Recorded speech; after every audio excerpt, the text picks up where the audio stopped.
तो hello students, welcome to the online learning platform of Success Achievers Institute. एक बार फिर से स्वागत है आपका हमारे इस यूट्यूब चैनल पर। हमारा जो टॉपिक चल रहा था वो क्या चल रहा था? लाइफ प्रोसेस का चल रहा था। लाइफ प्रोसेस में हमने अभी तक क्या क्या पढ़ लिया था? हमने न्यूट्रिशन पढ़ चुके थे, हम लोग डाइजेशन इन ह्यूमन बींग्स पढ़ चुके थे, हम लोग रेस्पिरेशन के बारे में पढ़ चुके थे। ठीक है, आज जो हम अगला जो अपना लाइफ प्रोसेस है वो स्टार्ट करने जा रहे हैं वो क्या है? ट्रांसपोर्टेशन। क्या है? ट्रांसपोर्टेशन। अब पहली चीज, ट्रांसपोर्टेशन होता क्या है? Transportation is the process of movement of water and other molecule to the concern part of the organism. क्या है कि जैसे हम पानी पीते हैं या फिर हमने जो भी खाना एब्जॉर्ब किया है, अब वो खाना गया तो है, खाना एब्जॉर्ब हो गया है, हमारे ब्लड में हो गया है। अब वो ब्लड किस तरह से वो खाना एब्जॉर्ब हुआ होके और हमारे एक एक सेल्स तक पहुंचेगा, या फिर प्लांट्स में भी खाना, क्योंकि फोटोसिंथेसिस के थ्रू लीव्स में बन रहा है। अब हर जगह तो फोटोसिंथेसिस नहीं हो रहा। फोटोसिंथेसिस कहां होता है? जहां पे सिर्फ और सिर्फ क्या प्रेजेंट हो? क्लोरोफिल प्रेजेंट हो। अब जैसे स्टेम है, जहां पे क्लोरोफिल नहीं है वहां पे तो खाना बन नहीं रहा, तो वहां पे तो खाना पहुंचाने के लिए क्या करना पड़ेगा? कोई कंडक्टिंग सिस्टम होना चाहिए, कोई ट्रांसपोर्टेशन का सिस्टम होना चाहिए। ठीक है, तो इसी चीज को हम क्या बोलते हैं? ट्रांसपोर्टेशन। की जहां जिस भी चीज की नीड है वहां पे उसको पहुंचाया जाए, जहां भी जिसकी भी चीज की नीड है वहां पे उसको पहुंचाया जाए, दैट इज ट्रांसपोर्टेशन। सबसे पहला जो हम पढ़ेंगे इसमें वो क्या पढ़ेंगे हम? Transportation in plants. प्लांट्स के अंदर ट्रांसपोर्टेशन क्या होता है? अब 9th में आप लोग पढ़ के आए होंगे कि प्लांट्स के अंदर ना जो ट्रांसपोर्टेशन होता है उसके लिए दो टिश्यूज होते हैं जिनको हम कंडक्टिव टिश्यू या फिर वस्कुलर बंडल्स भी बोलते हैं। वो कौन कौन से होते हैं? एक तो होता है जाइलम और एक होता है फ्लोएम। जाइलम एंड फ्लोएम, ये दो टिश्यू होते हैं प्लांट्स के अंदर जो कंडक्शन का काम करते हैं।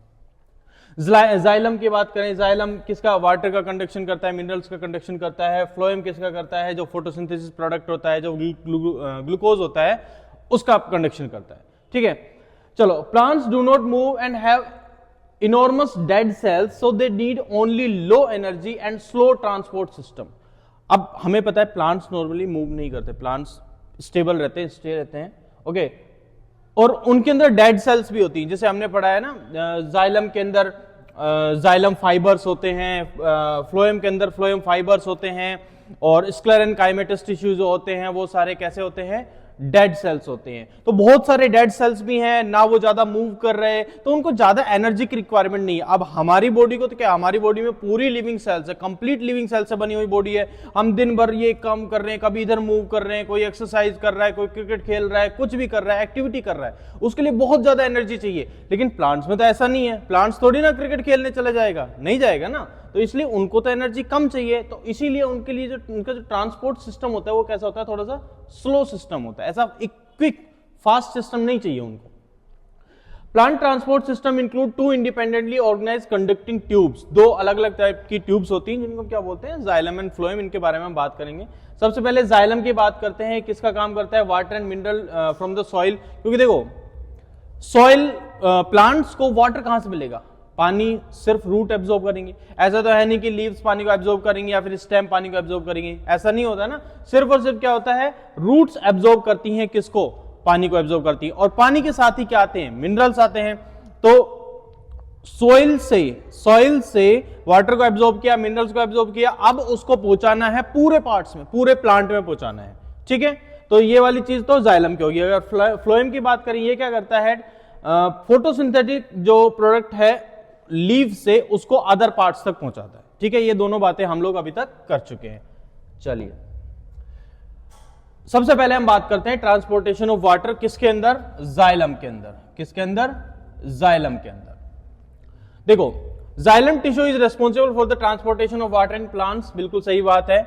Xylem tissue vessels and tracheids, xylem tissue vessels and tracheids of roots, stem, leaves interconnected to form a water conducting channel reaching all parts. देखो क्या होता है कि जो जाइलम टिश्यू है ना, उसकी जो ट्रैकेट्स और वेसल्स होती हैं, ये जो रूट्स की, लीव्स की, स्टेम्स की, इन सब की ट्रैकेट्स और वेसल्स ना आपस में इंटरकनेक्ट होती हैं। जैसे हमारे घरों में नहीं होता, जैसे कि भाई ऊपर से टंकी है और टंकी से पानी की पाइप्स जा रही हैं, और कुछ पाइप वॉशरूम में, बाथरूम में जा रही हैं, कुछ पाइप किचन में जा रही हैं, सिंक में जा रही हैं, तो सारी की सारी पाइप्स ना आपस में इंटरकनेक्टेड है, जो एक ही टंकी से सारी हर जगह पानी जा रहा है। उसी तरह से एक रूट से ही हर जगह, चाहे वो रूट्स हो, स्टेम हो, लीव हो, हर जगह पानी जा रहा है। तो एक तरह से एक वाटर का चैनल सिस्टम बना हुआ है, वाटर कंडक्टिंग सिस्टम बना हुआ है, ठीक है। At the root cell actively take up ions from the soil. Roots क्या करती हैं, सॉइल से आयंस को एब्जॉर्ब करती हैं। दिस क्रिएट एक difference in concentration, concentration difference बनता है। देखो, जब जैसे ऐसे मान के चलो ये रूट्स हैं, ठीक है, और यहां पे ये सॉइल में वाटर है और यहीं पे ही मिनरल्स है, ठीक है। अब रूट में भी पानी है, रूट में भी क्या है, रूट में भी पानी है और बाहर सॉइल में भी पानी है। मान लो अभी क्या है, इनका कंसंट्रेशन बिल्कुल बराबर है, तो अभी का पानी कहीं पे मूव करेगा? नहीं करेगा, क्योंकि पानी जो मूव करेगा वो ऑस्मोसिस के थ्रू, डिफ्यूजन के थ्रू करेगा। तो अब उसके लिए क्या होना पड़ेगा, कंसंट्रेशन का ऊपर नीचे होना पड़ेगा, ठीक है। तो अब क्या होगा, रूट्स ना क्या करेंगी, ये जो आयंस हैं उन आयंस को एब्जॉर्ब करेगी। अब जैसे आयंस को एब्जॉर्ब करेगी ना, तो रूट्स के अंदर पानी का कंसंट्रेशन क्या होगा, कम होगा, क्योंकि वो आयंस को एब्जॉर्ब कर रही हैं। और बाहर सॉइल में क्या होगा, पानी का कंसंट्रेशन ऑटोमेटिकली इंक्रीज हो जाएगा। तो इसीलिए इसी वजह से फिर रूट्स के अंदर पानी क्या कर जाएगा, मूव इन कर जाएगा, ठीक है। यही चीज यहां पे लिखी हुई है कि cell actively take up ions from the soil, this create a difference in concentration of ions between the root and the soil, so water moves into the soil, moves into the roots from the soil, thus there is a steady movement of water into xylem। इसी तरह से xylem के अंदर क्या भर जाता है, पानी भर जाता है, ठीक है।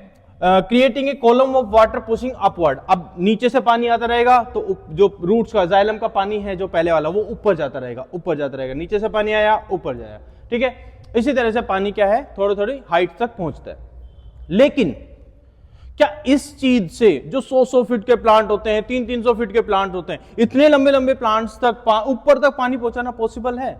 नहीं, इस चीज से पानी इतनी ऊपर तक नहीं पहुंच सकता। इसके लिए एक और सिस्टम लगता है, जो जिसमें हेल्प कौन करता है, जिसमें हेल्प करता है कौन, ट्रांसपिरेशन। कौन हेल्प करता है, ट्रांसपिरेशन। अब ट्रांसपिरेशन क्या होता है वो समझते हैं हम।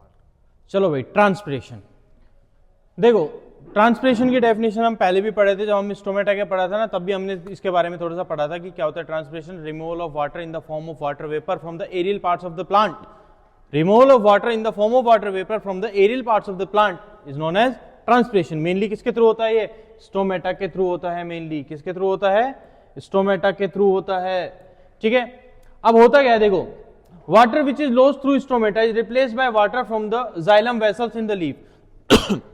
देखो, इसको ऐसे समझते हैं कि ना, ये क्या है, एक प्लांट है,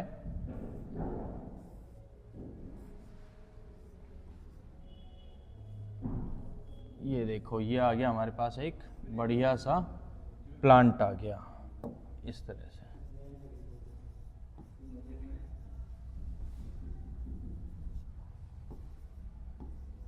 ये देखो,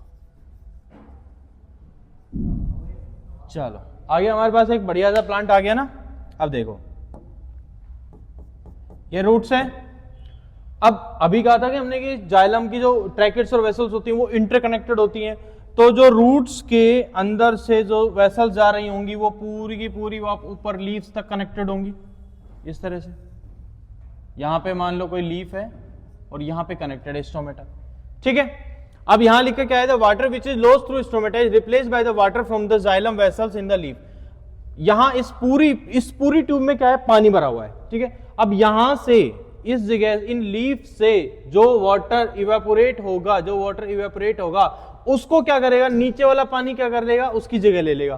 फिर यहां वाली खाली हो गया तो यहां नीचे वाला पानी उसकी जगह ले लेगा, फिर यहां खाली, नीचे वाला पानी उसकी जगह ले लेगा। इस तरह से पानी नीचे से ऊपर तक जाता रहेगा।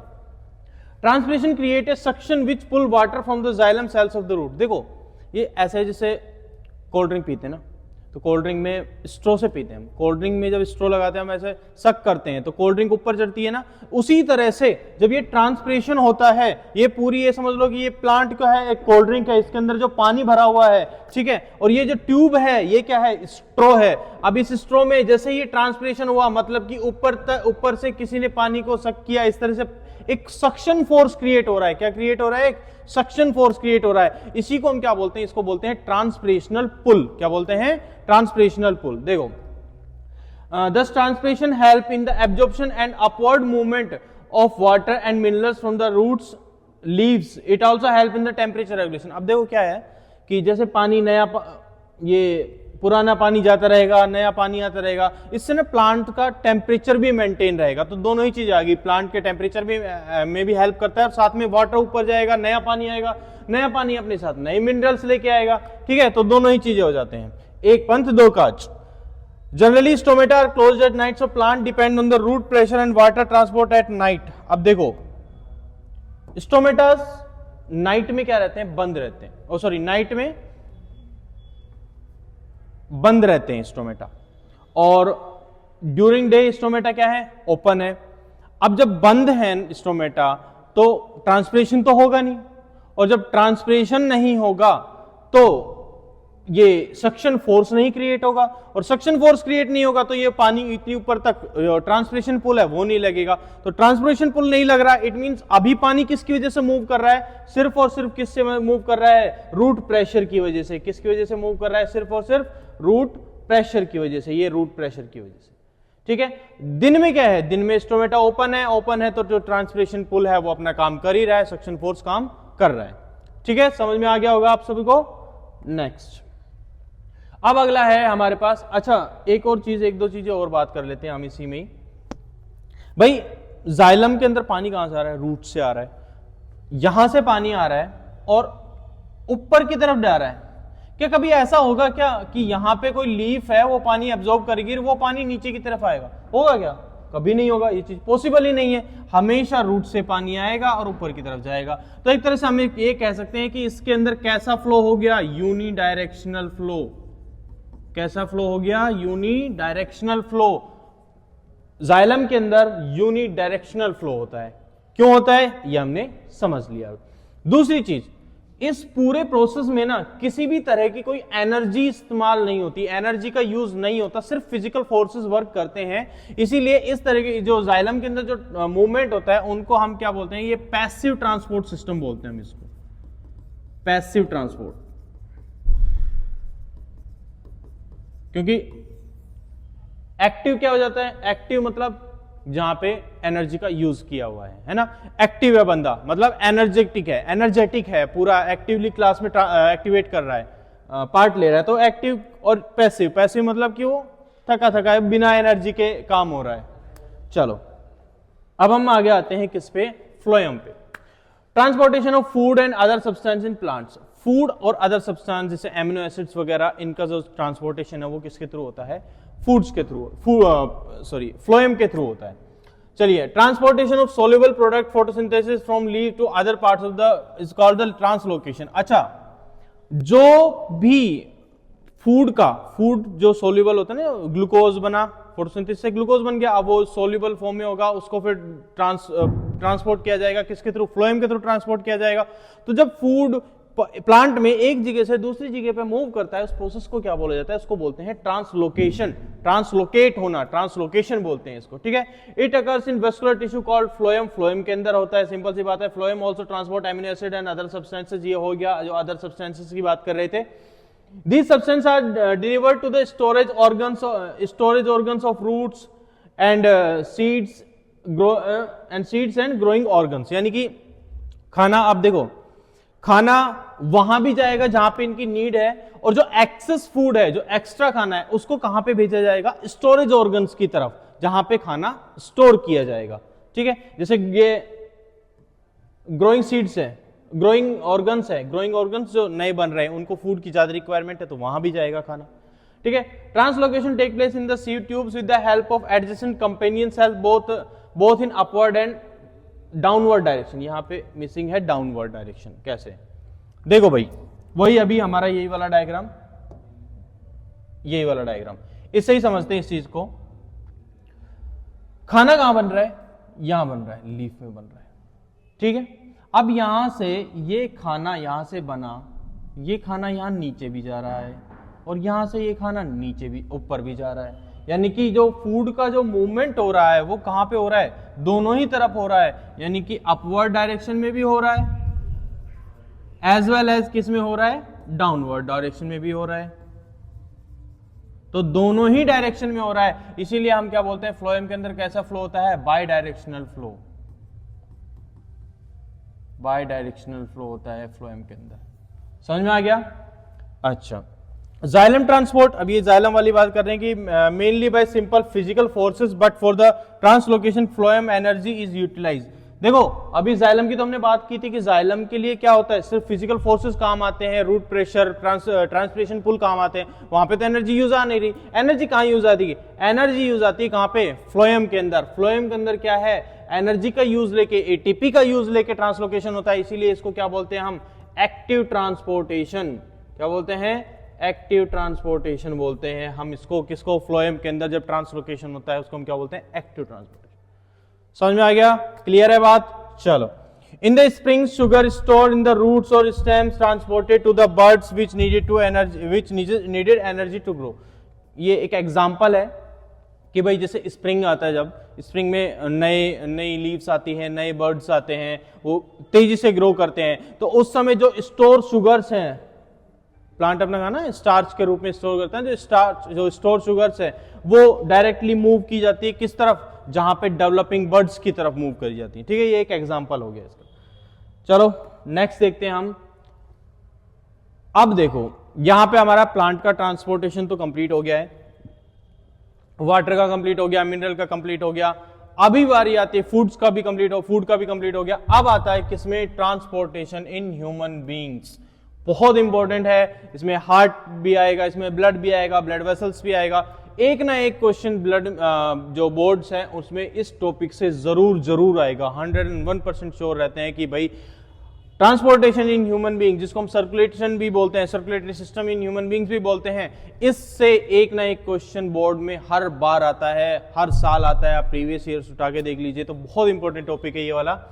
सबसे पहले इन ह्यूमंस फॉर ट्रांसपोर्टेशन एक सर्कुलेटरी सिस्टम एक प्रेजेंट होता है, एक सर्कुलेटरी सिस्टम प्रेजेंट होता है, और मेन कंपोनेंट क्या है? ब्लड है, हार्ट है, ब्लड वेसल्स है। तीन ही चीजें पढ़ते हैं हम लोग, ब्लड, हार्ट, ब्लड वेसल्स। अब तीनों को डिटेल से पढ़ेंगे एक एक चीज को। सबसे पहले हम बात करते हैं किसकी? ब्लड की बात करते हैं। ब्लड क्या है? एक फ्लूइड कनेक्टिव टिश्यू, एक लिक्विड कनेक्टिव टिश्यू है, फ्लूइड मीडियम में कनेक्टिव टिश्यू है। It consist of fluid medium called plasma. Plasma होता है इसके अंदर, हमने बात की थी, थोड़ा बहुत बताया था, बाकी देख लीजिए। ब्लड जो है इसके अंदर दो मेन कंपोनेंट होता है, एक तो लिक्विड पार्ट होता है और एक पार्ट होता है सॉलिड पार्ट होता है। जो लिक्विड पार्ट होता है इसी को क्या बोलते हैं हम? प्लाज्मा बोलते हैं। और प्लाज्मा कितना? 55% हिस्सा, यानी कितना परसेंट हिस्सा?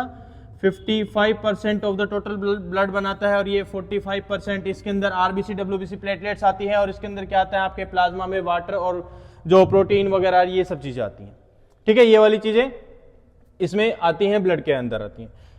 ओके, इसके अंदर क्या लिखा है यहाँ पे कि भाई फ्लूइड मीडियम है, प्लाज्मा बोलते हैं, ठीक है, बिल्कुल सही बात है। जिसके अंदर ब्लड सेल जैसे कि आरबीसी, डब्ल्यूबीसी और प्लेटलेट्स क्या रहती है? सस्पेंडेड रहती है, यानी कि उसके अंदर ऐसे घूमती रहती है। सस्पेंडेड क्यों लिखा है? क्योंकि वो डिसॉल्व नहीं होगी, उसके अंदर ट्रैवल कर रही है, उसके थ्रू ट्रैवल कर रही है। मतलब एक तरह से आरबीसी, डब्ल्यूबीसी। अब तुम ऐसे समझो कि रेत या फिर नमक को मैंने ऐसे सिंपल किसी ट्यूब में डाल दिया, तो क्या वो अपने आप मूव कर जाएगी? क्या नहीं, उसको एक लिक्विड मीडियम लगेगा। तो वो मीडियम जो है ना वो पानी प्रोवाइड कराता है, या फिर यहां बात करें तो प्लाज्मा प्रोवाइड कराता है, ठीक है। प्लाज्मा ट्रांसपोर्ट, प्लाज्मा किस चीज का ट्रांसपोर्ट करता है? फूड का, ऑक्सीजन का, कार्बन डाइऑक्साइड का एंड नाइट्रोजनस वेस्ट, क्योंकि नाइट्रोजनस वेस्ट का भी ट्रांसपोर्टेशन कौन करता है? जो ब्लड होता है वही करता है। Oxygen is mainly transported by haemoglobin यानी आरबीसी।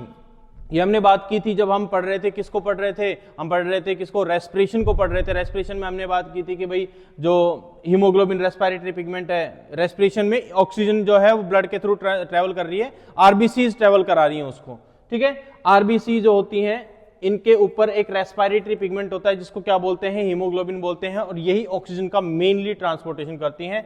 और ये जो कार्बन डाइऑक्साइड और नाइट्रोजन वेस्ट और वो फूड है, ये किस फॉर्म में होता है? डिसॉल्व फॉर्म में, एकदम डिसॉल्व होकर ट्रांसपोर्टेशन किया जाता है इनका, ठीक है।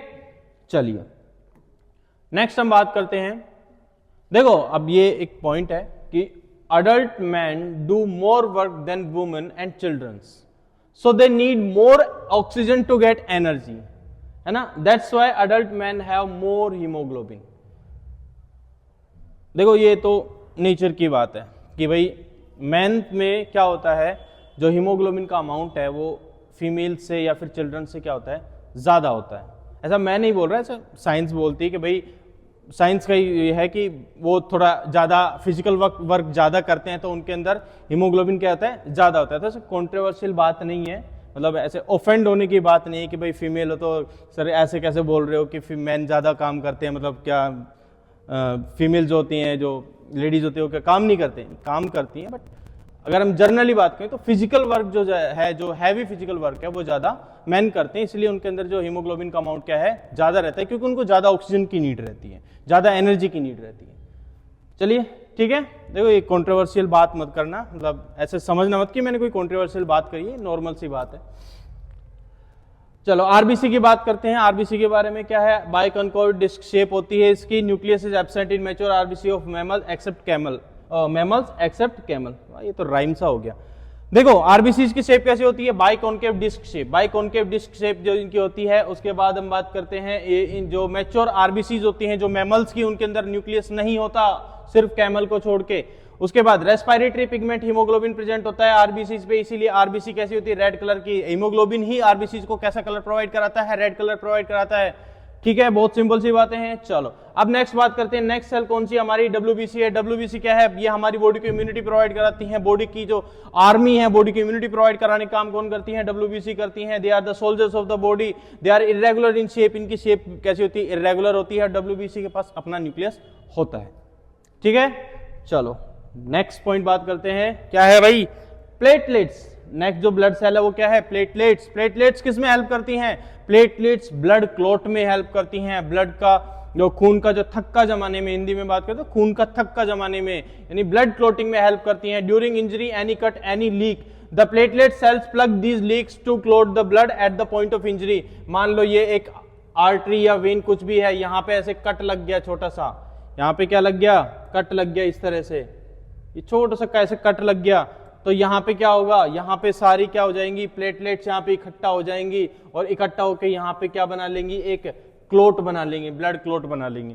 ठीक है, किसी भी उस लीक यानी है ना कि कोई लीकेज हो रही है ब्लड की, इसके अंदर आर्टरीज और वेन्स के अंदर कोई लीकेज अंदर हो रही है, या फिर कोई कट लग गया है, या फिर कोई इंजरी हो गई है, तो उसमें सबसे पहले क्या कौन काम करती है, प्लेटलेट्स काम करती है। ठीक है, तो हमने ब्लड के बारे में पढ़ लिया कि ब्लड क्या है भाई, ब्लड फ्लूइड कनेक्टिव टिश्यू है। उसके बाद हमने इसके अंदर मेन कंपोनेंट्स देख लिए, प्लाज्मा देख लिया, आरबीसी, डब्ल्यूबीसी, प्लेटलेट्स, इन सभी की बात कर ली है। अब हम बात करते हैं किसकी, ब्लड वेसल्स की, कि ये खून है ये बहता किन नलियों में है, जो जिन नलियों में बहता है उनकी हम बात करते हैं ब्लड वेसल्स।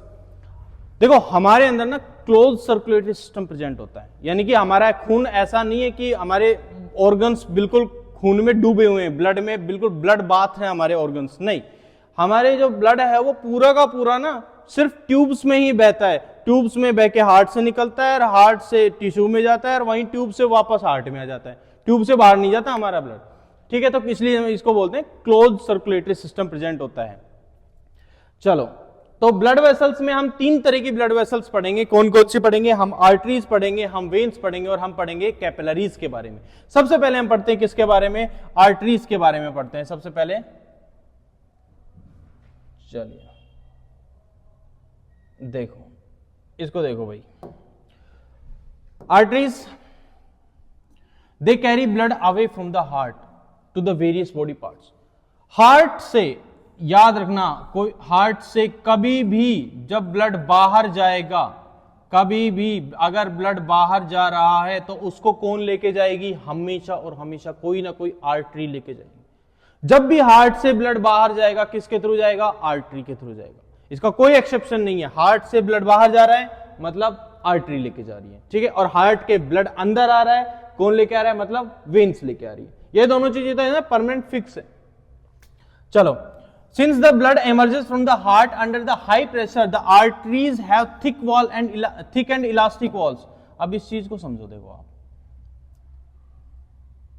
घरों में ना आप सबने इंजेक्शन तो देखे ही होंगे, इंजेक्शन होता है ना, इंजेक्शन, इंजेक्शन में जब हम ऐसे इंजेक्शन को प्रेस करते हैं, दबाते हैं, तो पानी जो है वो निडल से पानी बहुत, अगर पानी मैंने भरा हुआ है, मान लो इंजेक्शन लिया मैंने, इसमें वैसे पानी भर लिया, अब जब मैं उसको पानी भर रहा हूं, फिल कर रहा हूं, तो उसके अंदर का एरिया में इंक्रीज कर रहा हूं, तो पानी ना बहुत धीरे धीरे भरता है, ऐसा नहीं कि एकदम से भर जाता है, लेकिन जब मैं उसको ऐसे दबाता हूं, प्रेस करता हूं, तो वो पानी बहुत प्रेशर से निकलता है। तो ऐसे ही जब हार्ट है, हार्ट जब कॉन्ट्रैक्ट होता है, कॉन्ट्रैक्ट को बोलते हैं सिस्टोल, क्या बोलते हैं, सिस्टोल। तो हार्ट जब कॉन्ट्रैक्ट होता है तभी खून उससे बाहर जाता है, और जब हम किसी चीज को दबाते हैं तो उससे जो निकलता है वाटर या फिर ब्लड निकलता है, हार्ट जो निकलता है वो बहुत प्रेशर से निकलता है। एक बलून लो, बलून को पूरा पानी से भर दो, ठीक है, अब बलून उसके वैसे पकड़ के ना ऐसे बलून को एकदम से तेज से दबाओ तो पानी प्रेशर से बाहर निकलेगा। तो जो प्रेशर है वो बाहर, हार्ट से बाहर जाते समय क्या रहता है, बहुत ज्यादा रहता है, हाई प्रेशर रहता है। इसीलिए जो आर्टरीज हैं, ये इनकी जो दीवारें होती है वो कैसे होती है, थिक होती है, मोटी दीवारें होती है और इलास्टिक होती है, ताकि उस हाई प्रेशर की वजह से वो आर्टरीज ना बस्ट ना हो जाए, टूट ना जाए, ब्रेकेज ऑफ आर्टरीज ना हो जाए इंटरनल, क्योंकि उससे फिर क्या इंटरनल ब्लीडिंग होने के चांसेस रहते हैं। चलो, दूसरी चीज, ऑन रीचिंग एन ऑर्गन और tissue the artery divided into small branches, arteriole, जिनको आर्ट्रियोल्स बोलते हैं। जैसे ही आर्टरीज में, हार्ट से तो आर्टरी निकल गई, जब टिश्यू के पास पहुंचती है तो छोटी छोटी ब्रांचेस में बढ़ जाती है, जिनको हम क्या बोलते हैं, arterioles, to bring the blood in contact with all cells, ताकि जो ब्लड है वो हमारी हर एक सेल के पास न्यूट्रिशन, ऑक्सीजन, जो फूड है वो सब चीजें पहुंचा सके, एक एक सेल के पास पहुंचा सके। इसलिए ये छोटी छोटी ब्रांचेस में बढ़ जाती हैं आर्टरी, जिनको हम क्या बोलते हैं, आर्टरियोल्स बोलते हैं, ठीक है। नेक्स्ट है, mainly arteries carry oxygenated blood accept pulmonary artery. अब देखो, आर्टरीज ना हमारे ब्लड में नॉर्मली कैसा ब्लड कैरी करते हैं, हमारी बॉडी में नॉर्मली कैसा ब्लड कैरी करती हैं, ऑक्सीजनेटेड ब्लड कैरी करती है, यानी जिसके अंदर ऑक्सीजन का कंसंट्रेशन तो ज्यादा रहता है और कार्बन डाइऑक्साइड का कंसंट्रेशन क्या रहता है, कम रहता है। लेकिन एक आर्टरी जिसका कि नाम क्या है, पल्मोनरी आर्टरी, ये इसका एक एक्सेप्शन आ जाता है, क्योंकि ये क्या करती है, ये ब्लड को हार्ट से और लंग्स तक लेके जाती है। और ये कैसा ब्लड कैरी करती है, ये ब्लड कैरी करती है कैसा, डीऑक्सीजनेटेड ब्लड। कैसा ब्लड कैरी करती है, डीऑक्सीजनेटेड ब्लड। चलो इसके बारे में बाद में देखेंगे। आर्टरीज का आई होप आप सभी को समझ में आ गया होगा। नेक्स्ट बात करते हैं हम किस चीज की, वेन्स की। वेन्स जस्ट अपोजिट कर लो, क्या है, they collect blood from different organs and bring it back to, और we can say carry blood towards the heart. देखो भाई, हार्ट ने क्या किया, आर्टरी के थ्रू ब्लड को किस में भेज दिया, हमारी पूरी बॉडी में भेज दिया। अब बॉडी में वो ब्लड कैसा होगा, गंदा होगा, गंदा मींस डीऑक्सीजनेटेड होगा। अब इस डीऑक्सीजनेटेड ब्लड को ना कैरी करेंगे, कौन कैरी करेंगी, वेन्स कैरी करेंगी, और वेन्स कलेक्ट करेंगी। सबसे पहले वो ब्रांचेस होती हैं, उनको बोलते हैं वेन्यूल्स, फिर वेन्यूल्स उन मिलेंगी और मिलके वेन्स बनाएंगी, और फिर वो वेन्स कहां पे उस पूरे ब्लड को डाल देंगी, हार्ट के अंदर डाल देंगी। यानी हार्ट के अंदर जब ब्लड जाएगा तो किसके थ्रू जाएगा, वेन्स के थ्रू जाएगा, और हार्ट से बाहर किसके थ्रू जाएगा, आर्टरीज के थ्रू जाएगा। सिंपल सी बात है, ठीक है। Next, they do not have thick walls because the blood is no longer under pressure, instead they have walls to flow blood only in one direction। देखो अब, क्योंकि अब वेन्स में ब्लड कैसा है, बहुत कम प्रेशर में है, बहुत नाम मात्र का प्रेशर है, तो उस केस में उनको थिक वॉल की रिक्वायरमेंट ही नहीं है, प्रेशर ही तेज नहीं है, तो वॉल्स टूटने का डर ही नहीं है, और ना इलास्टिसिटी का कोई नीड है वेन्स में। इसलिए ना वेन्स की ना जो वॉल्स होती हैं ना तो थिक होती हैं, थिन वॉल्स होती हैं, और नॉन इलास्टिक वॉल्स होती हैं। इवन इनमें तो इतना कम प्रेशर होता है कि ऐसे छोटी छोटी दूर पे ना वॉल्स लगे होते हैं, दरवाजे एक तरह से कह सकते हो तुम, कि वाल्व्स लगे होते हैं, ताकि ब्लड एक ही डायरेक्शन में बहे, बैक फ्लो ना आ जाए। नीचे से पता चला नीचे से वाल्व्स नहीं है, नीचे से ऊपर आ रहा है ब्लड, अचानक से ग्रेविटी का फोर्स में ऊपर आ ही नहीं पाया, ग्रेविटी ने इसको ब्लड को नीचे खींच लिया, है ना। ये चीज ना हो जाए, बैक फ्लो ना हो जाए, हमने यहां से यूं खून आ रहा है, हमने यूं वैसे हाथ ऊपर कर दिया, खून की डायरेक्शन ही बदल गई, समझ रहे हो। तो इस चीज को रोकने के लिए क्या लगे होते हैं, उनमें वाल्व्स होते हैं, उनके अंदर क्या प्रेजेंट होते हैं, वाल्व्स प्रेजेंट होते हैं। तो इस इतना कम प्रेशर है, अब इतने कम प्रेशर में वाल्व्स टूटने का, दीवारें जो हैं वेन्स की, वो टूटने का डर ही नहीं है, तो उनके अंदर थिन और नॉन इलास्टिक वाल्व्स प्रेजेंट होती हैं। समझ में आ गई ये वाली बात। चलिए अब हम आते हैं लास्ट किस पे, कैपिलरीज पे। कैपिलरीज क्या है, कैपिलरीज माइक्रोस्कोपिक होती हैं। दे मेनली कैरी ये वाली लाइन बाय मिस्टेक ना ये वाली लाइन जो है वो इसमें आनी थी और ये इसमें आ गई, कोई बात नहीं। जैसे ये वाली, चलो वेन्स की लाइन है ये वाली भी, कि ना दे mainly carry deoxygenated blood accept pulmonary vein. जैसे हमारी आर्टरी के साथ था कि दे mainly carry oxygenated blood accept pulmonary artery, इसी तरह सेम वेन का है कि भैया ये डीऑक्सीजनेटेड ब्लड कैरी करती है नॉर्मली, लेकिन पल्मोनरी वेन को छोड़ के, क्योंकि पल्मोनरी वेन कहां, लंग्स से और ब्लड को हार्ट में लेके आती है। और ये कैसा ब्लड कैरी करती है, ऑक्सीजनेटेड ब्लड कैरी करती है। कैसे ब्लड करती है, ऑक्सीजनेटेड ब्लड कैरी करती है। चलिए अब हम आते हैं किस पे, कैपिलरीज पे। यहां से स्टार्ट है भाई कैपिलरीज, है ना, तो थोड़ा सा देख लेना, यहां से स्टार्ट है क्या, कैपिलरीज।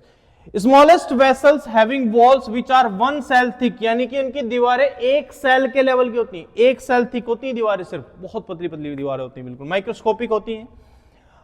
तो this wall exchange of material between blood and surrounding cells take place, की जैसे ये कैपिलरी है, यहां पे एक सेल है, ठीक है, ये दीवार इतनी पतली है कि इस ब्लड के अंदर जो भी मटेरियल है वो इस सेल में जा सकता है और इस सेल का सारा मटेरियल इस ब्लड में आता है। इसी थ्रू से, इसी के वजह से तो क्या एक्सचेंज ऑफ गैसेस हो पाता है, न्यूट्रिएंट्स का एक्सचेंज हो सकता है, वेस्ट का एक्सचेंज हो पाता है ना। ये सारा काम कौन करती है, कैपिलरीज करती हैं। The capillaries join together to form veins. अब ये कैपिलरीज क्या है, जैसे आर्टरीज, आर्ट्रियोल्स, देन कैपिलरीज, फिर कैपिलरीज में खून गंदा हो गया, अब ये कैपिलरीज जुड़ेंगी और जुड़ के क्या बना लेंगी, वेन्स बना लेगी, और उसके बाद ये वेन्स कहां ले जाएंगी, ऑर्गन से दूर, क्योंकि अब वेन्स क्या करेंगे, ब्लड को ऑर्गन से दूर और हार्ट की तरफ, ऑर्गन से तो दूर लेके जाएंगे और हार्ट की तरफ लेके जाएंगे। ठीक है, आई होप आप सभी को ये वेन्स, आर्टरीज और कैपिलरीज के बारे में सारी जानकारी मिल गई होगी। ठीक है, चलो हाँ, अब आते हैं भैया एक बहुत इंपॉर्टेंट चीज पे, जो कि क्या है, हार्ट, हमारा पंप, है ना। दिल के बारे में बहुत सारी चीजें आपने सुनी होगी, हमारा दिल आपके पास है, तुम्हारा दिल किसी और के पास है, किसी का दिल किसी के पास है ना, इसने हमारा दिल तोड़ दिया और ये मेरे दिल के टुकड़े हो गए, अरे पता नहीं दुनिया भर की बातें, है ना। दिल को कभी ऐसा बनाते हैं, कभी कैसा बनाते हैं, लेकिन ऐसा कुछ नहीं होता।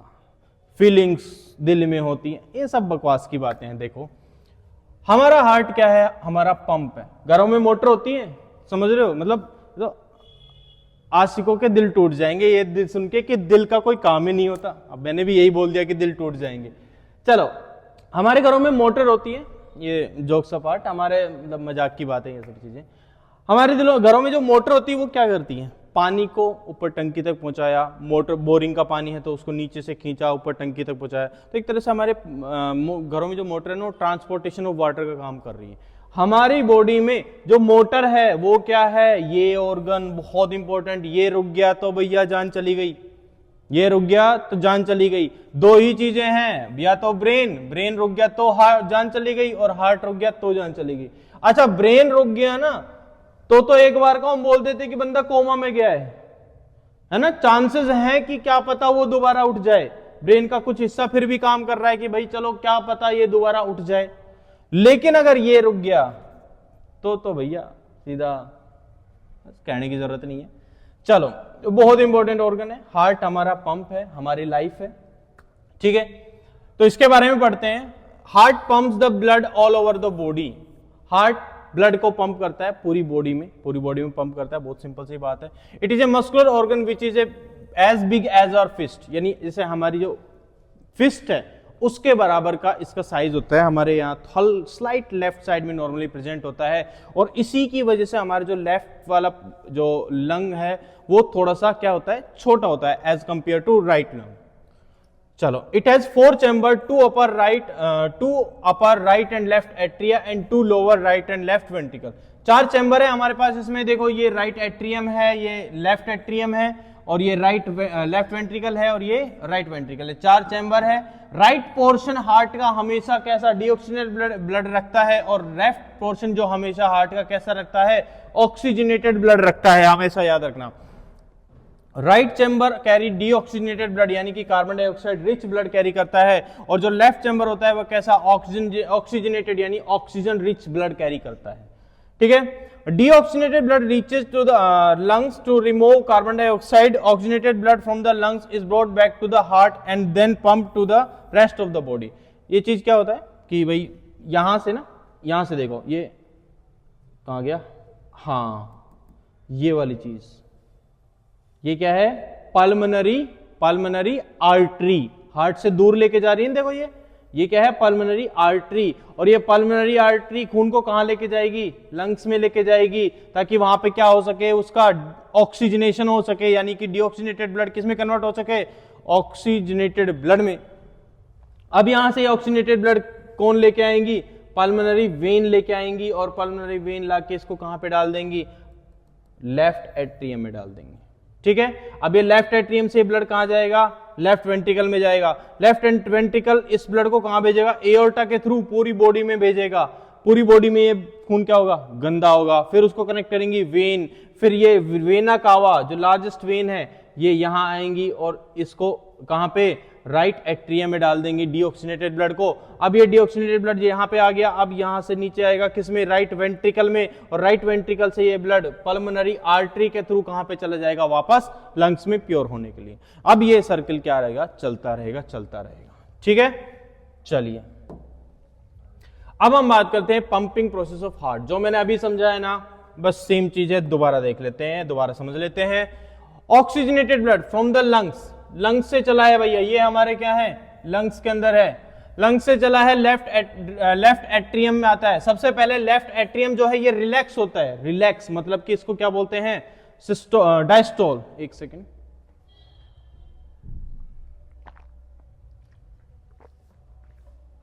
थैंक यू भाई। चलिए स्टार्ट करते हैं। सबसे पहले जो ऑक्सीजनेटेड ब्लड है ये कहां से चला है, लंग से चला है। कौन लेके चला है इसको, पल्मोनरी वेन। कौन लेके चली है, पल्मोनरी वेन।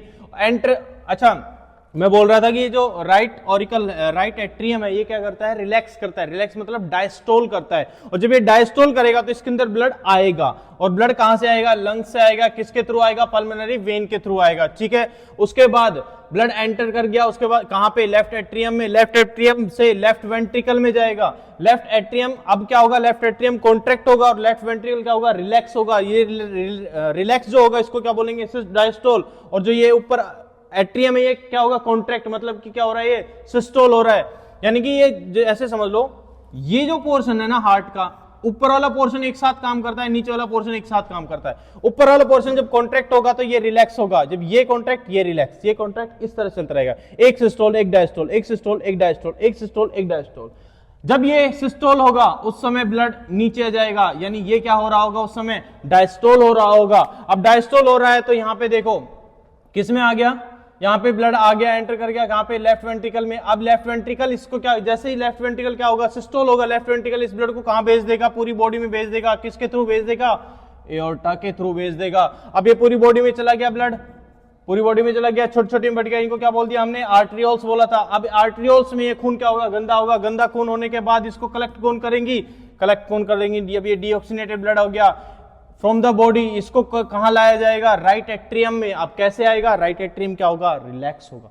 जब ये राइट एट्रियम रिलैक्स होगा तो इस पूरे खून को कलेक्ट करके कहां पे डाल दिया जाएगा, राइट एट्रियम में डाल दिया जाएगा। Blood enters right atrium contract and right ventricle dilates. Dilates का मतलब डायस्टोल, कि जब ये कॉन्ट्रैक्ट होगा तो ये क्या होगा, डायस्टोल होगा।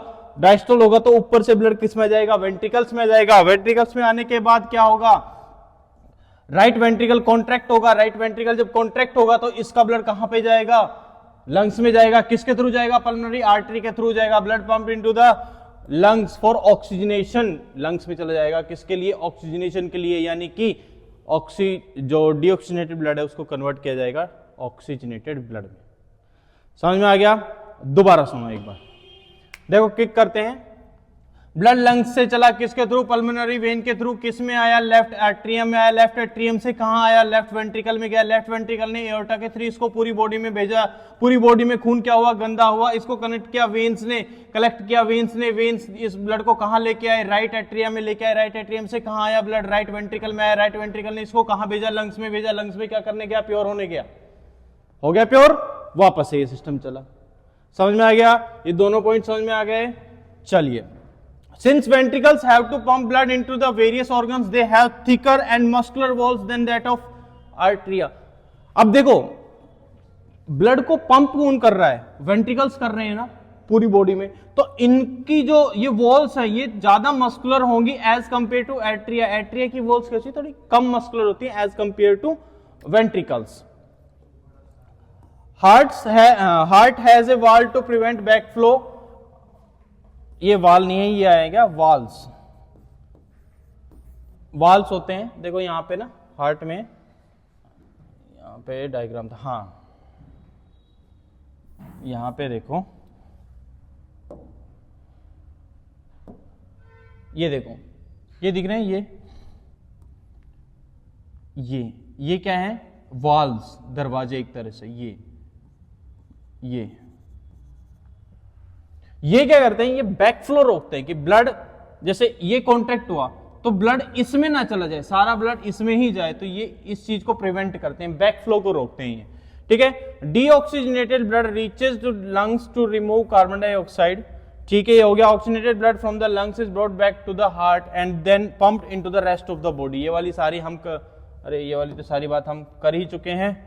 ठीक है, इसका आखिरी पॉइंट रह गया था. The separation of right side and the left side of heart prevent mixing of oxygenated and deoxygenated blood. बहुत इंपॉर्टेंट बात है. जो ये सेपरेशन दिख रहा है तुमको, क्या दिख रहा है? सेपरेशन दिख रहा है. कौन सा?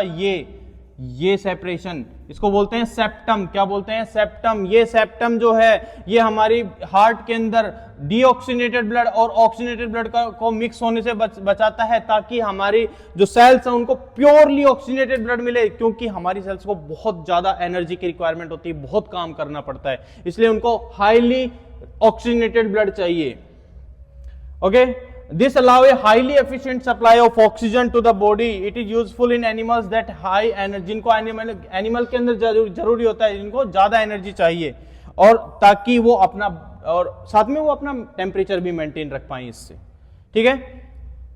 ओके, नेक्स्ट बात करते हैं हम लोग एनिमल्स. अब देखो क्या होता है, 4 चैम्बर हार्ट ना नॉर्मली किनके अंदर होता है? नॉर्मली होता है जो 11th में आप लोग पढ़ोगे या फिर 9th में आप पढ़ के अभी आते हो, डाइवर्सिटी इन लिविंग ऑर्गेनिज्म, उसमें कुछ क्लासेस होती हैं जैसे एवीज और मैमल्स.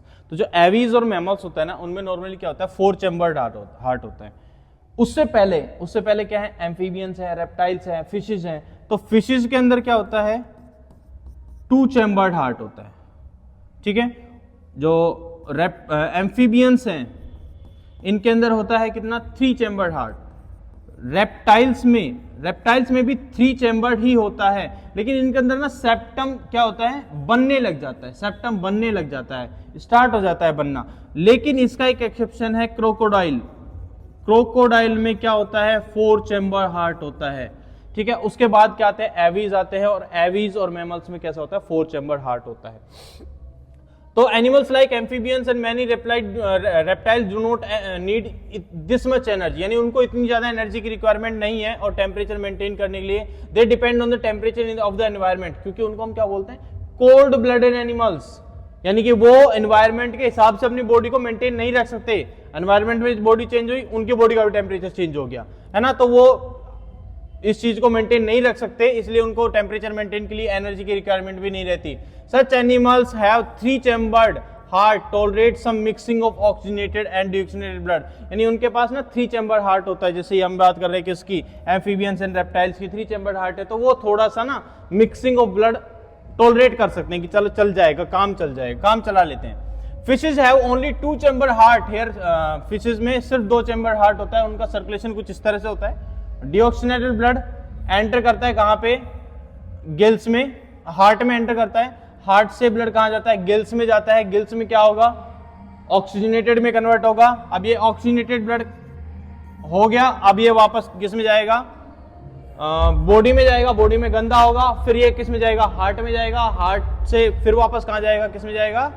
गिल्स में जाएगा. ठीक है. इस तरह का सिस्टम किस में होता है? फिशेज में होता है. ठीक है, समझ में आ गया?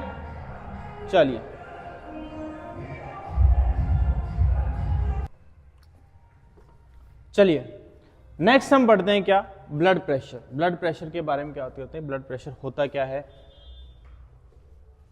It is the force that blood exert against the wall of the vessels. This is greater in arteries than veins. हमने अभी बात की ब्लड प्रेशर की, प्रेशर आर्टरीज में बहुत ज्यादा होता है। क्यों होता है? क्योंकि उसमें आर्टरीज में ब्लड कब आता है? जब हार्ट कॉन्ट्रैक्ट कर रहा है, यानी कि जिस समय हार्ट ब्लड को पूरी बॉडी में भेज रहा है, कॉन्ट्रैक्ट कर रहा है, तो उस समय आर्टरीज के अंदर ब्लड आ रहा है। और जब आर्टरीज के अंदर कॉन्ट्रैक्शन से ब्लड आ रहा है, उसके अंदर प्रेशर बहुत तेज रहता है। और जो वेन्स होता है उसमें रिलैक्सेशन के कारण आता है, डायस्टोल के कारण आता है, इसलिए उनके अंदर प्रेशर क्या रहता है? थोड़ा सा कम रहता है। तो जो भी ब्लड ट्रेवल करते समय जो वॉल्स पे जो प्रेशर अप्लाई करता है ना, उसको हम क्या बोलते हैं? ब्लड प्रेशर करते हैं।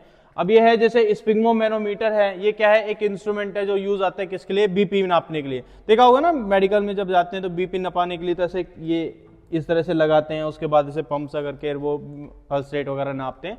ये है स्पिग्मोमेनोमीटर, जिसके थ्रू क्या करते हैं हम लोग? ब्लड प्रेशर को नापते हैं। दो तरह के ब्लड प्रेशर पढ़ते हैं हम लोग। सिस्टोलिक ब्लड प्रेशर, जो जिस समय क्या हो रहा है? वेंट्रिकल कॉन्ट्रैक्ट हो रहा है, सिस्टोल कर रहा है। और दूसरा है डायस्टोलिक ब्लड प्रेशर, जिस समय वेंट्रिकल क्या कर रहा है? डायस्टोल कर रहा है। तो जब वेंट्रिकल सिस्टोल कर रहा है तो उस समय ब्लड प्रेशर बहुत तेज रहेगा और उसकी वैल्यू रहेगी कितनी? 120 mmHg। और ये किसके अंदर नापा जाता है? आर्टरीज के अंदर। किसके अंदर नापा जाता है? आर्टरीज। कभी भी ब्लड प्रेशर जो होता है इसको हम वेन्स के अंदर नहीं नापते, किसके अंदर नापते हैं? आर्टरीज के अंदर नापते हैं। Okay, now diastolic pressure. Diastolic pressure क्या है? आर्टरीज का ही है ये भी। किस समय? वेंट्रिकल डिस्टाइल मतलब यहां पे ये आएगा डायस्टोल। क्या है ये? डायस्टोल। तो वेंट्रिकल डायस्टोल के समय जो आर्टरीज का प्रेशर रहता है उसको हम क्या कहते हैं? वो है डायस्टोलिक प्रेशर, जिसकी वैल्यू क्या रहती है? 80 mmHg। High blood pressure is caused by the contraction of arterioles which increase the resistance to the blood flow. It leads to the rupture of arteries and internal bleeding. क्या होता है high blood pressure? क्या होता है? जैसे hypertension जिसको बोलते हैं। हम कभी गार्डन में पानी देते हैं, पाइप के थ्रू पानी देते हैं, हम जैसे पाइप को इसे दबा देते हैं ना, तो पानी बहुत तेजी से जाता है। तो कई बार ऐसा होता है जहां से हमने पाइप लगा रखा है ना, वहां से पाइप निकल जाता है ना। तो वही यही चीज है कि अगर आर्टरियोल्स में मान लो इतना, आर्टरियोल्स का क्या है? ये सर्कमफेरेंस है पूरी, ठीक है। अब यहां अंदर किसी वजह से कोई ब्लॉकेज आ गई, इतनी ब्लॉकेज आ गई, तो अब हार्ट यहां पे ब्लड जो है वो बहुत तेजी से बहेगा। अब यहां पे क्या है? ये प्रेशर लगाएगा आर्टरीज पे, रुकावट फील करेगा। और ऐसे रुकावट के केस में क्या होता है? डिस्टर्बेंस होता है, जिस केस में क्या होता है? ये आर्टरीज की जो वॉल्स हैं ये ब्रेक भी हो सकती है, और इनके ब्रेक होने से क्या हो सकता है? इंटरनल ब्लीडिंग होने का चांसेस रहता है। ठीक है, चलिए ब्लड प्रेशर हो गया। अब आते हैं एक छोटा सा टॉपिक है लिम्फ के बारे में, इसको टिश्यू फ्लूइड भी बोलते हैं। होता क्या है कि भाई through the pores present in the capillary wall some amount of plasma protein and blood cell escape into the intercellular space in the tissue form. देखो मान लो ये सेल्स हैं, ये क्या है? सेल्स है। ये जो दिख रहा है ये क्या है? Intercellular space. ये क्या है? Intercellular space. अब यहां से कोई ब्लड वेसल ब्लड कैपिलरीज आ रही है, ब्लड कैपिलरीज आ रही है, तो वहां इन सेल्स में से ना थोड़ा थोड़ा ब्लड का प्लाज्मा, कुछ ब्लड सेल्स, आरबीसी नहीं डब्ल्यूबीसी, प्लाज्मा डब्ल्यूबीसी, कुछ प्रोटीन, ये सब चीजें ना यहाँ लीक होती रहती है, और लीक होकर इस इंटरसेलुलर स्पेस में क्या होती है? जमा हो जाती है।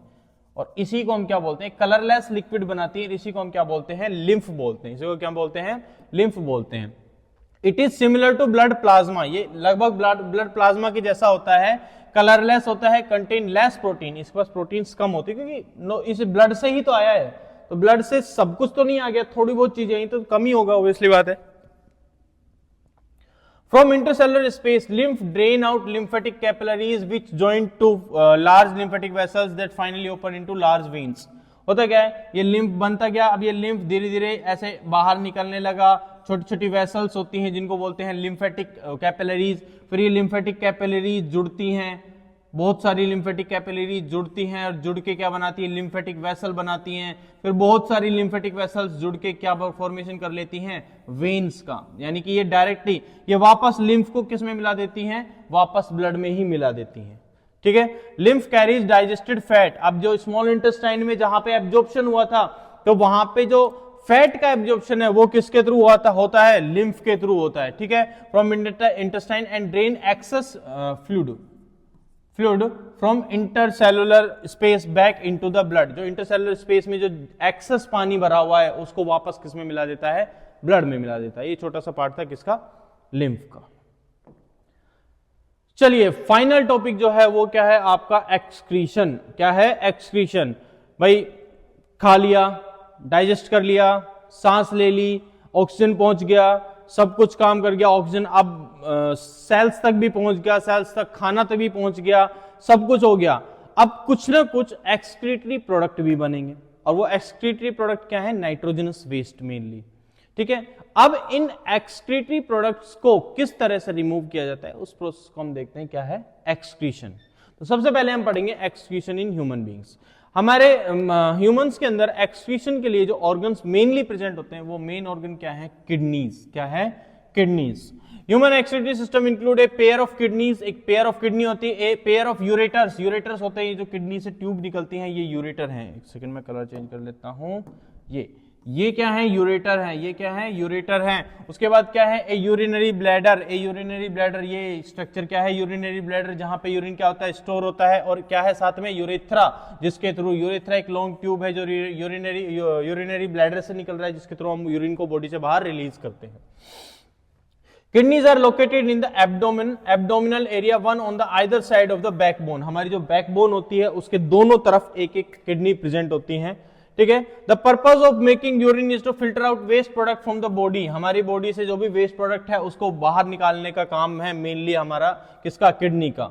इन the kidney nitrogenous waste such as urea, uric acid are removed from blood. Blood के अंदर से यूरिया, यूरिक एसिड तरह के नाइट्रोजनस वेस्ट को क्या किया जाता है, रिमूव किया जाता है। Each kidney has large number of filtration units called the nephron packed close together. Nephron से मिलकर पूरी किडनी बनी हुई है। नेफ्रॉन की स्ट्रक्चर कुछ ऐसी, ये क्या है, नेफ्रॉन, इससे मिलकर पूरी किडनी बनी हुई है। ठीक है, इस तरह के मिलियंस ऑफ स्ट्रक्चर्स होते हैं किडनी में। At the end of each nephron a cup shaped structure called Bowman's capsule. यहां देखो, ये वाली स्ट्रक्चर, ये क्या है, बाउमन्स कैप्सूल है। उसके बाद it's seen in enclosed A cluster of very thin wall. Blood capillaries is called,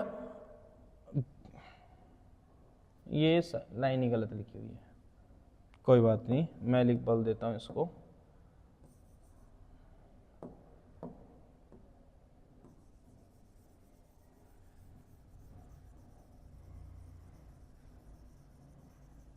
देखो, समझो क्या कहना चाह रहा है। ये देखो, ये जो है ना, हाँ 16 से, देखो भाई, है ऐसा कि ये है हमारे पास बाउमन्स कैप्सूल। क्या है, बाउमन्स कैप्सूल। ठीक है, इसके अंदर क्या है, आर्टरीज का एक ऐसा नेटवर्क सा है, आर्टरीज का।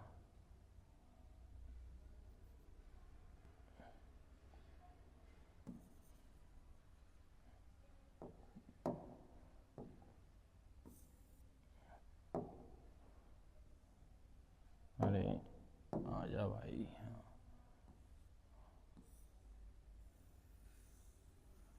ऐसे एक छलनी, एक तरह से, जैसे घर में होते हैं ना हमारी चाय छालने की छलनी, उस तरह से एक छलनी है। इस छलनी को हम बोलते हैं क्या, ग्लोमेरुलस। क्या बोलते हैं, ग्लोमेरुलस।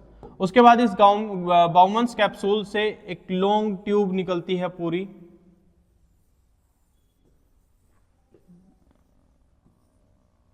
ठीक है, ये ट्यूब जो है इसका नाम क्या है, ये वाला हिस्सा जो है इसको बोलते हैं क्या, इसको बोलते हैं, इसके अलग अलग हिस्से के अलग अलग नाम हैं। अभी हम देखते हैं क्या नाम है इसके, एक सेकंड में बना दूं पूरी।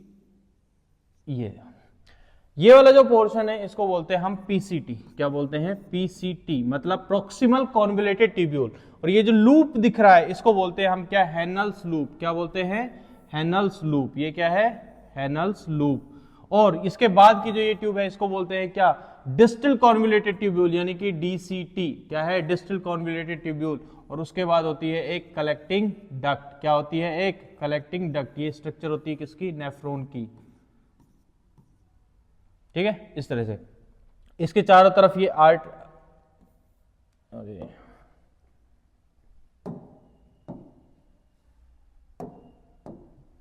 इसके चारों तरफ ना ऐसे ही आर्टरीज पूरी ऐसे होती हैं, नेटवर्क बना के रखती हैं ऐसा,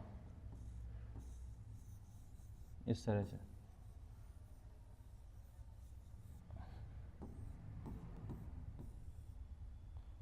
और यहां पे होती है, हाँ देखो भाई, ये जो है ये क्या है, हाँ ये आर्टरीज हैं, इनको बोलते हैं रीनल आर्टरी, ये ब्रांच ऑफ रीनल आर्टरी। और ये क्या है, रीनल वेन्स, ये क्या है, रीनल वेन्स। चलिए इसके बारे में समझेंगे अभी। तो in glomerulus blood is filtered and the Bowman's capsule collect the filtrate. सबसे पहले इस किसके अंदर, ग्लोमेरुलस के अंदर ब्लड फिल्टर होता है, और यहां पे किसको कलेक्ट किया जाता है, फिल्ट्रेट को कलेक्ट किया जाता है। अब आप ये देखो फिल्ट्रेट होता कितना है, कमाल की बात यहां आती है, फिल्ट्रेट होता कितना है। देखो भाई, glucose, amino acid, salts, major amount of water in the initial filtrates are selectively absorbed urine flow along the tube. देखो in a healthy adult initial filtrate is about 180 litre, यानी कि यहां जो फिल्ट्रेट बन रहा है एक दिन में वो कितना बन रहा है, 180 लीटर फिल्ट्रेट बन रहा है। और उसके बाद जब ये ऐसे मूव करता जाता है इस पूरे ट्यूब में, तब यहां पे क्या होता है, रीएब्जॉर्प्शन होता जाता है, और रीएब्जॉर्प्शन होते होते यहां पे जो फाइनल फिल्ट्रेट रहता है वो क्या कितना रहता है, 1 से 2 लीटर पर डे, यानी 178 to 179 liters of the filtrate is reabsorbed by the nephrons। ये ट्यूब के द्वारा क्या किया कर लिया जाता है, रीएब्जॉर्ब कर लिया जाता है। ठीक है, ये वाली लाइन समझ में आ गई। ये रीएब्जॉर्ब वाली लाइन यहां लिखी हुई है, glucose, amino acid, salts and major amount of water in the initial filtrates are selectively absorbed, यानी कि reabsorbed as the urine flows along with the tube. जैसे जैसे इस ट्यूब के थ्रू, ये वाली जो ट्यूब है, इस ट्यूब के थ्रू यूरिन फ्लो करेगा, वैसे वैसे उसमें से जो न्यूट्रिटिव मटेरियल या फिर जो एक्सेस वाटर है उसको क्या कर लिया जाएगा, रीएब्जॉर्ब कर लिया जाएगा। ठीक है,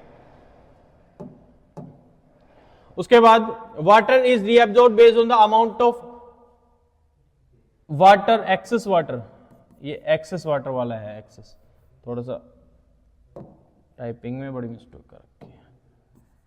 हाँ भाई, ये क्या है, एक्सेस वाटर,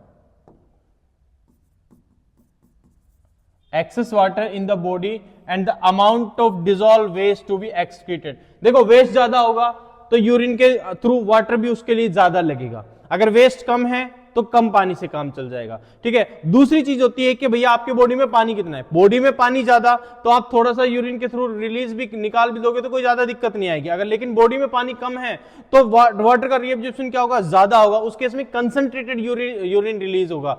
ठीक है, इसीलिए बोलते हैं कि हाइड्रेटेड रहना चाहिए, हमेशा पानी ज्यादा पीना चाहिए, ताकि वाटर जो है, यूरिन जो है वो ज्यादा कंसंट्रेटेड ना हो, डाइल्यूट रहे यूरिन, और डाइल्यूट रहेगा तो ये आपकी जो ट्यूब्यूल्स है ना, जो किडनी की ये ट्यूब्यूल्स, ये क्या रहती है, सही रहती है, साफ रहती है, इनमें किसी तरीके की कोई प्रॉब्लम नहीं आती अगर आप हाइड्रेटेड रहते हैं तो। ठीक है, urine is stored in the urinary bladder. Urine अब यहाँ इसके थ्रू, यूरेटर के थ्रू क्या होता है, यहां आता है और यूरिनरी ब्लैडर के अंदर जाके क्या हो जाता है, स्टोर हो जाता है। As the bladder expand, pressure increases that leads to urge to urinate। जैसे जैसे ब्लैडर भरता जाता है, ये एक्सपेंड होता जाता है, और उससे हमें वो फीलिंग आती है कि हाँ अब हमें कहाँ जाना है, 1 नंबर जाना है ना, वॉशरूम जाना है, बाथरूम जाना है, यूरिनेट करना है। उसकी जो फीलिंग है अर्ज टू यूरिनेट, वो कब होता जाता है, जब यूरिन में क्या हो जाता है, यूरिन भरता जाता है यूरिनरी ब्लैडर में, और ये एक्सपेंड होता जाता है। अब यूरिनरी ब्लैडर क्या है, एक मस्कुलर ऑर्गन है, तो ये हमारे नर्वस कंट्रोल में है, यानी हम इस चीज को कंट्रोल कर सकते हैं। We can control the urge to urinate, हम लोग कंट्रोल कर सकते हैं, है ना। क्लास चल रही है, सर मैं गो टॉयलेट, नहीं बैठ जा, क्यों, क्योंकि सर को पता है कि भैया ये अपने कंट्रोल में है, कुछ देर रोक सकते हैं। ऐसे थोड़ी ना भैया, अगर सर को ये मान लो सर ये नहीं होता कि हम लोग कंट्रोल नहीं कर पाते, ये अर्ज टू यूरिनेट कंट्रोल नहीं कर पाते, तो सर ने कहा बैठ जा, पता लगा वहीं निकल गया, है ना। तो ये ऐसा नहीं होता है, हमारे नर्वस कंट्रोल में होता है, हम कुछ टाइम के लिए उस चीज को रोक सकते हैं, कंट्रोल कर सकते हैं, किस चीज को, अर्ज टू यूरिनेट। चलिए, अब ये वाला जो केस है वो क्या है कि भैया मान लो आपकी दोनों किडनी क्या हो गई, खराब हो गई, किसी भी वजह से दोनों किडनी खराब हो गई तो अब आपकी बॉडी में नेचुरली तो ब्लड फिल्टर हो नहीं रहा, अब फिल्ट्रेशन तो जरूरी है। तो उस केस में क्या होगा, एक आउटसाइड द बॉडी एक आर्टिफिशियल किडनी बनाई जाती है, ठीक है। इसको बोलते हैं हीमोडायलिसिस। क्या बोलते हैं, हीमोडायलिसिस। हीमोडायलिसिस में क्या होता है, kidney failure leads to accumulation of poisonous waste in the body. जैसे किडनी फेलियर होता है, बॉडी के अंदर ब्लड के अंदर ना पॉइजनस वेस्ट जमा होने लग जाता है। In this case artificial kidney is used, artificial kidney को यूज लिया जाता है। It is revised to remove nitrogen waste from the body through dialysis, कि लगातार डायलिसिस के थ्रू बॉडी से नाइट्रोजन वेस्ट को बाहर निकाला जाता है। Artificial kidney contain many semi permeable tube suspended in a tank filled with a dialysing fluid. देखो भाई, ये जो है ना, ये टैंक है, इसके अंदर ये जो ट्यूब्स दिख रही हैं आपको, ये कैसी हैं, सेमी परमिएबल ट्यूब्स है, यानी इनकी जो वॉल्स है कैसी, सेमी परमिएबल वॉल्स हैं। और जो इसके अंदर जो लिक्विड भरा है ना, ये लिक्विड कैसा, इसको बोलते हैं डायलिसिंग फ्लूइड, डायलिसिंग सॉल्यूशन। और इसका ऑस्मोटिक प्रेशर एग्जैक्टली सेम होता है किसके, प्योर ब्लड के। यानी ऐसा ब्लड जिसके अंदर नाइट्रोजनस वेस्ट नहीं है, उस ब्लड के बिल्कुल सेम रहता है इसका ऑस्मोटिक प्रेशर इस डायलिसिंग फ्लूइड का। अब देखो, अब जब ये पॉइजनस ब्लड इस ट्यूब में भेजा जाता है, सेमी परमिएबल मेम्ब्रेन है, तो होगा क्या कि भैया देखो, यहां इस डायलिसिंग फ्लूइड में तो पॉइजनस वेस्ट है नहीं और इस ब्लड में पॉइजनस वेस्ट भरे पड़े हैं, तो एक तरह से कंसंट्रेशन ग्रेडियंट क्रिएट हो गया ना। तो जो ब्लड है वहां से पॉइजनस वेस्ट सारे निकलेंगे और किस में मिलते जाएंगे, डायलिसिंग फ्लूइड में मिलते जाएंगे, और ब्लड कैसा होता जाएगा, यहां से प्योर होता जाएगा, और इसको वापस किस में डाल दिया जाएगा, पेशेंट में डाल दिया जाएगा। अब क्योंकि एक टाइम के बाद इस डायलिसिंग फ्लूइड में भी तो क्या पॉइजनस वेस्ट मिल जाएंगे, तो उसके बाद टाइम टू टाइम इस डायलिसिंग फ्लूइड को क्या कर लिया जाता है, चेंज कर लिया जाता है, और वहां से नया डायलिसिंग फ्लूइड डाल दिया जाता है। ये क्या है, ओल्ड टेक्निक है। आजकल तो डायरेक्ट मशीनें आ गई, वहां पे कुछ ज्यादा आपको ऐसे चेंज करने की जरूरत नहीं पड़ती, डायरेक्ट पेशेंट का ब्लड लगाओ, वो अपने आप प्योर करके कर देता है पूरा ब्लड, ठीक है। लेकिन ये ओल्ड टेक्निक है, ओल्ड डायग्राम दिया हुआ है आपका। चलो, when patient blood is passed through these tubes, the waste product from the blood diffuse into the dialysing fluid, diffuse हो जाते हैं। वही चीज है, सेमी परमिएबल मेम्ब्रेन है, कंसंट्रेशन ग्रेडियंट बना, तो वो जो वेस्ट प्रोडक्ट है वो क्या हो गया, डिफ्यूज हो गए। The purified blood is pumped back into the patient, जो प्योर हो गया ब्लड उसको वापस किस में भेज दिया जाता है, ब्लड को पेशेंट में भेज दिया जाता है। This is similar to the function of the kidney, but there is no reabsorption involved. Function तो लगभग किडनी जैसा है, लेकिन इसमें रीएब्जॉर्प्शन नहीं हो रहा, जो वापस एब्जॉर्ब होता है ना जो किडनी में ट्यूब्यूल्स में, पीसीटी में, डीसीटी में, हेनल्स लूप में, वो चीज यहां नहीं हो रही, ठीक है। चलो, फाइनल स्लाइड्स आज की जो है हमारे पास, लाइफ प्रोसेस की फाइनल स्लाइड। फाइनली हम लोग एंड पे आ गए। काफी बड़ा चैप्टर है ये, है ना। एक्सक्रीशन इन प्लांट्स कुछ नहीं है, बहुत इजी है, सबसे सिंपल टॉपिक है, मुझे नहीं लगता मतलब इससे सिंपल कुछ इस पूरी बुक में होगा भी। Oxygen is formed as a waste product of photosynthesis. भैया फोटोसिंथेसिस, ऑक्सीजन हमारे लिए माना बहुत जरूरी है, लेकिन प्लांट में तो क्या बन रहा है, वो वेस्ट प्रोडक्ट ही बन रहा है फोटोसिंथेसिस का, है ना। Oxygen, carbon dioxide and excess water, ये फिर से ये टाइपिंग मिस्टेक हो रखी है, एक्सेस वाटर यानी ज्यादा जो पानी है, और रिमूव किसके थ्रू, ट्रांसपिरेशन या स्टोमेटा के थ्रू होता है ना, ट्रांसपिरेशन से पानी रिमूव होता है स्टोमेटा के थ्रू, और एक्सचेंज ऑफ गैसेस में ऑक्सीजन कार्बन डाइऑक्साइड का एक्सचेंज होता है। Many other waste product are stored in vacuoles, जैसे कि जो वेस्ट प्रोडक्ट्स होते हैं उनको किस में, वैक्यूल्स में स्टोर किया जाता है, क्योंकि प्लांट के अंदर, प्लांट सेल में हमने पढ़ा होगा कि प्लांट सेल ना उसमें एक लार्ज वैक्यूल होता है, तो उसमें जो वैक्यूल्स होते हैं उनके अंदर वेस्ट प्रोडक्ट को स्टोर कर लिया जाता है। या फिर वेस्ट प्रोडक्ट में be stored in the leaf and that fell off, क्या करे प्लांट ना अपना पूरा वेस्ट प्रोडक्ट किस में भेज दे, एक लीफ में भेज दे, लीफ फेल ऑफ हो जाए, गिर जाए, किसकी वजह से, एब्सिसिक एसिड की वजह से, है ना। एब्सिसिक एसिड की वजह से लीफ टूट के गिर जाए, अब टूट के गिर गई तो उसके साथ में सारा वेस्ट प्रोडक्ट भी गया, सिंपल, ठीक है। Some waste product are stored as resin and gums specially in old xylems, plant में तो नहीं, ग्लू गम्स बोलते हैं, रेजिन वो जो लिक्विड होता है वो प्लांट में देखा होगा तुमने, एक हार्ड सा होता है ना, वो भी क्या है, प्लांट का वेस्ट प्रोडक्ट है। Plant also excrete some direct into the soil, कुछ प्लांट्स कुछ जो प्रोडक्ट होते हैं, वेस्ट प्रोडक्ट होते हैं, डायरेक्ट रूट्स के थ्रू किस में डाल देते हैं, सॉइल में भी डाल देते हैं, ठीक है। यहां पे आपका एक्सक्रीशन इन प्लांट्स भी खत्म होता है, और इसी के साथ आपका जो लाइफ प्रोसेस चैप्टर है वो भी खत्म होता है। बहुत बड़ा चैप्टर था, लेकिन काफी अच्छा चैप्टर है, इंटरेस्टिंग चैप्टर है। क्यों है? क्योंकि हमारी बॉडी के बारे में इसमें हम जानकारी लेते हैं, ठीक है। और एक बहुत इंपॉर्टेंट चैप्टर है, अगर हम बात करें पॉइंट ऑफ व्यू के, किससे, बोर्ड के पॉइंट ऑफ व्यू से देखें, इससे काफी अच्छे क्वेश्चन आते हैं, काफी हद तक इससे काफी ज्यादा क्वेश्चंस आते हैं, ठीक है। और हार्ट से तो जरूर, ब्लड सर्कुलेटरी सिस्टम, जो सर्कुलेटरी सिस्टम है ना ह्यूमन बींग्स का, उससे तो जरूर आते हैं, ठीक है। जैसे एक क्वेश्चन मैं बता देता हूं, फाइनल सुनते जाओ, एक क्वेश्चन सुनते जाओ। क्वेश्चन क्या है कि जो एक्वेटिक ऑर्गेनिज्म होते हैं वो, उनके अंदर जो रेस्पिरेशन है वो breathing as compare to terrestrial organism बहुत ज्यादा तेज क्यों होती है, ठीक है। ये रेस्पिरेशन वाले पॉइंट का क्वेश्चन है वैसे तो, बट इसमें हल्का सा उसका ऑक्सीजन का भी पार्ट है। तो क्वेश्चन ये आता है कि जो फिशेज होते हैं या जो एक्वेटिक ऑर्गेनिज्म होते हैं, उनके अंदर ब्रीदिंग रेट हाई क्यों होती है as compare to terrestrial organism, ठीक है। ये है आपका आज का होमवर्क का क्वेश्चन। आप इसके आंसर जो है वो कमेंट सेक्शन में बताइए, और आई होप आप सभी को ये चैप्टर जो है कंप्लीट समझ में आ गया होगा। फिर भी अगर कोई दिक्कत हो तो आप कमेंट में अपने डाउट्स बोलिए। Thank you.